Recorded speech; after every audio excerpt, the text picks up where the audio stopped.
भारत सरकार एक्ट 1935 अधीन स्थानिक स्वय शासन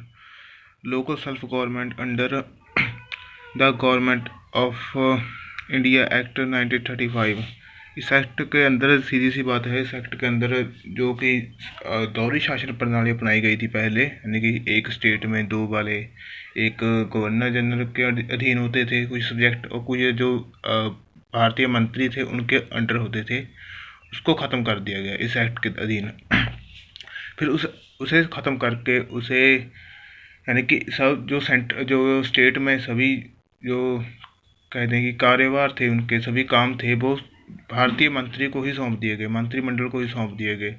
ये एक्ट काफ़ी अच्छा रहा इंडिया के लिए, खासकर उस टाइम जब इंग्लिश का राज था इंडिया पर, क्योंकि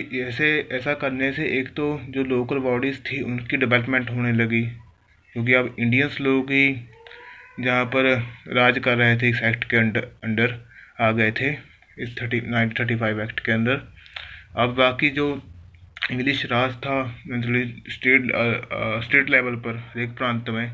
वो कम हो गई थी, वो दखलंदाजी कम हो गई थी उनकी, क्योंकि सब कुछ मंत्रिमंडल का अधीन था। मोस्टली वो कांग्रेस थी उस टाइम के, कांग्रेस के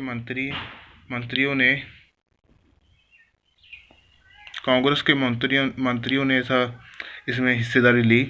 ज़्यादा मोस्टली उन्होंने ली। और जहाँ पर लोगों को वोट डालने का अधिकार भी कुछ लोगों को प्रदान किया गया उनके द्वारा, और इस तरह लोगों की संख्या ही बढ़ी, वोटर्स की संख्या भी बढ़ गई, क्योंकि अब इंडियंस थे और इंडियंस लोगों को ही वोट डालने पसंद किया करते थे। इस एक्ट के अभी अच्छी तरह से लागू हो गया था,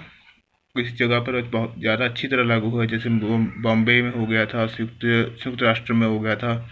यहाँ पर काफ़ी सारा सुधार आ भी गए थे। लेकिन उसके बाद एक प्रॉब्लम आ गई, वो थी वर्ल्ड वार सेकेंड शुरू होती है यहाँ पर 1939 में, और उस समय फिर से ये कुछ जो ऐसे डिस्प्यूट पैदा हो जाते हैं गवर्नमेंट में, और वो मंत्री इसमें जो मिनिस्टर्स होते हैं इंडिया के उसमें, और गवर्नर जनरल में इंग्लिश गवर्नमेंट में, और वो सभी इस्तीफ़ा दे देते हैं। और इसके बाद प्रॉब्लम ये हो जाती है कि भैया वो इस्तीफ़ा देते हैं तो अब जैसे प्रेसिडेंट रूल लगता है, तब गवर्नर रूल लग जाता है सभी स्टेट्स पर, और बहुत ज़्यादा उस गवर्नर रूल के बाद फिर से पोजीशन इसी तरह की हो जाती है स्टेट्स की, लोकल बॉडीज़ की खासकर। और लोकल सेल्फ गवर्नमेंट जो एक्ट के अंदर है वो पूरी तरह तहस नहस हो जाती है, क्योंकि इसके बाद जो फिर से उसे इस्टेब्लिश नहीं किया जाता, उनके जो कहते हैं कि वर्ल्ड वार लग जाती है। उसके बाद वर्ल्ड वार 1945 तक चलती है। उसके बाद 1945 के बाद उनके जो 1946 में है, सभी प्रांतों में जो कांग्रेस दल है उनको फिर से अपने मंत्रियों को निर्माण करने की कोशिश करती है, उसके द्वारा नियुक्त करने की कोशिश करती है। और उसके बाद जो आज़ादी हो जाती है ना, 15 अगस्त 1947 को अंग्रेजी गुलामी से आज़ाद हो जाता है इंडिया। उसके बाद असल में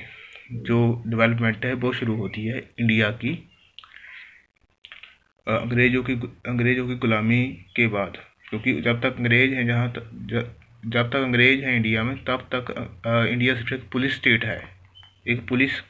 पुलिस स्टेट ही माना जाता है इंडिया को।